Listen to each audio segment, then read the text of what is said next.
Hello friends, మీరు చూస్తున్నారు tech గురు YouTube channel. ఆంధ్రప్రదేశ్లో అటవీ శాఖ ఉద్యోగాలకు సంబంధించి లేటెస్ట్ అప్డేట్ అయితే రావడం జరిగింది.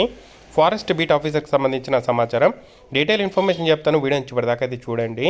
తప్పకుండా ప్రతి ఒక్కరు వీడియోని అయితే లైక్ చేసి సపోర్ట్ చేయండి. ఈ ఉద్యోగాలకు సంబంధించిన డీటెయిల్ ఇన్ఫర్మేషన్ లింకు అలాగే అప్డేటెడ్ సమాచారం నేను కింద డిస్క్రిప్షన్లో ప్రొవైడ్ చేస్తాను. కావాల్సిన వాళ్ళు డౌన్లోడ్ చేసుకోవచ్చు. సో ఆంధ్రప్రదేశ్లో చూసుకుంటే 6 నెలల్లో అటవీ శాఖలోని ఖాళీలని భర్తీ చేస్తామని పీసీసీఎఫ్ చిరంజీవి చౌదరి అయితే వెల్లడించడం జరిగింది. సో ఇవి 689 పోస్టులు అయితే ఉండడం జరిగింది. సో ఏ పోస్టులు అంటే forest beat officer, assistant forest beat officer, section officer, range officer పోస్టులు అండి. సో ఈ పోస్టులకు సంబంధించి ఆర్థిక శాఖ అనుమతి ఇచ్చి చాలా రోజులైతే అవుతుంది. ఇప్పటి వరకు ఈ నోటిఫికేషన్ అయితే రిలీజ్ కాలేదు.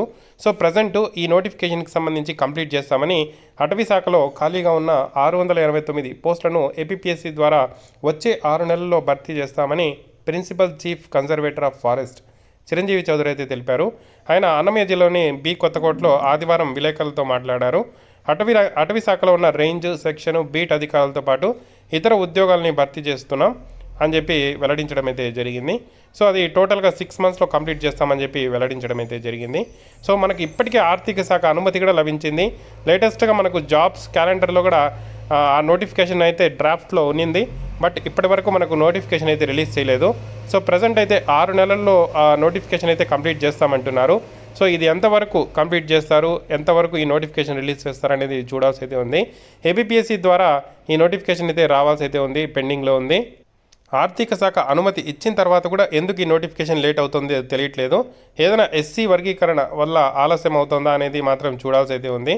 సో ఎస్సీ వర్గీకరణ కూడా మనకు ఈ మంత్ లేదంటే ఎండింగ్ లోపల లేదంటే మార్చ్ ఫస్ట్ వీక్ లోపల కంప్లీట్ అయ్యే అవకాశం అయితే ఉంది. సో ఆల్రెడీ తెలంగాణలో త్వరగా కంప్లీట్ చేశారు. సో ఆంధ్రప్రదేశ్లో కూడా కంప్లీట్ చేసి ఉంటారు. బట్ మళ్ళీ ఇక్కడ కొన్ని రోజులు పొడిగించడం జరిగింది. సో మార్చ్ ఫస్ట్ వీక్ లోపల ఎస్సీ వర్గీకరణ కంప్లీట్ అయిన తర్వాత ఏమైనా నోటిఫికేషన్ వస్తుందా అనేది అయితే చూడాల్సి అయితే ఉంది. సో ఇప్పటిదాకా ఉన్న సమాచారం అయితే ఇది. సో ఈ సమాచారం మీకు క్లియర్గా ఇన్ఫర్మేషను, ఏజు, వయసు, వాటికి సంబంధించిన డీటెయిల్ ఇన్ఫర్మేషన్ అంతా కూడా నేను కింద డిస్క్రిప్షన్లో ప్రొవైడ్ చేస్తాను. ఎవరికైనా కావాలంటే యాక్సెస్ చేయొచ్చు.